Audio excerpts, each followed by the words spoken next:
According to a recent survey, the average American estimated they lost $948 last year due to gaps in their financial knowledge. Not from some dramatic financial crisis, just from everyday money mistakes most people never stop to think about. And three of the most common ones are what I want to walk you through today and what to do about each. My name's Obi. I've spent over a decade studying personal finance and worked in asset management for a Fortune 100 financial firm. Now, I'm not a financial advisor, so nothing here is personalized advice, but these three mistakes can hit people at every income level.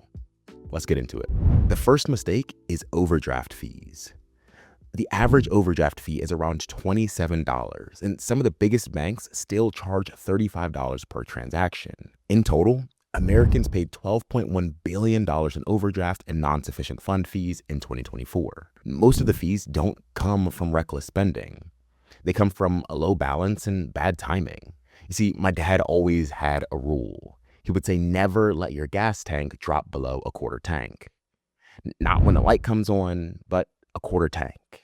That way, you're filling up from a position of control and not scrambling after you've already ran out.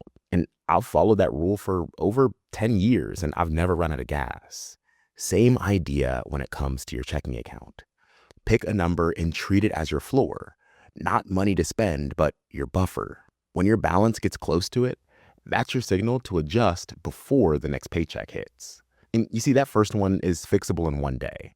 The next one, it's more subtle because most people know it's a problem. They just don't realize how much it's actually costing them. And that's credit card interest. Credit card balances in the US hit $1.28 trillion by the end of 2025.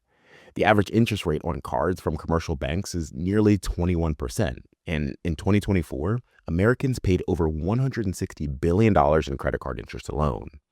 Now, scale that down to your wallet. If you're carrying a balance, every month it sits there, it's costing you.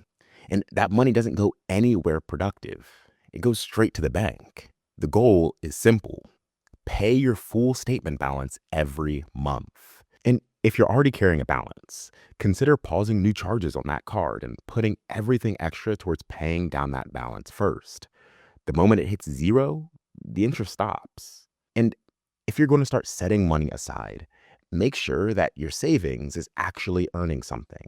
I personally use Ally for this, and I'll leave a referral link down in the description.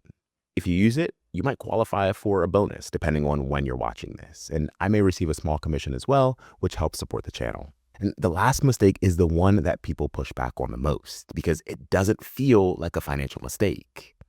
It feels like living your life. The third mistake is using credit to fund a lifestyle you haven't actually budgeted for.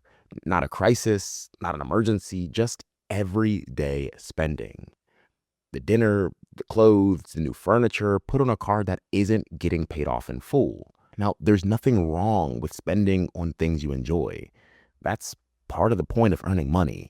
But there is a difference between spending within what you've planned for and spending on credit because the money isn't there yet. Because at 21%, that $200 dinner didn't cost $200. It costs $200 plus whatever interest builds before you pay it off. And it's not just one dinner, it's the pattern. And one question helps before swiping on something discretionary. And it's, would I pull out my debit card for this right now? If the answer is no, that might be your signal to wait. But if the answer is yes, that might be a good sign that this is something that you can actually afford. Knowing these mistakes is one thing. Breaking the habits behind them is another. The video on the screen walks through specific credit card habits that keep people stuck and what to do about each one. Like and subscribe if this was helpful. Thanks for watching, and I'll see you in the next one.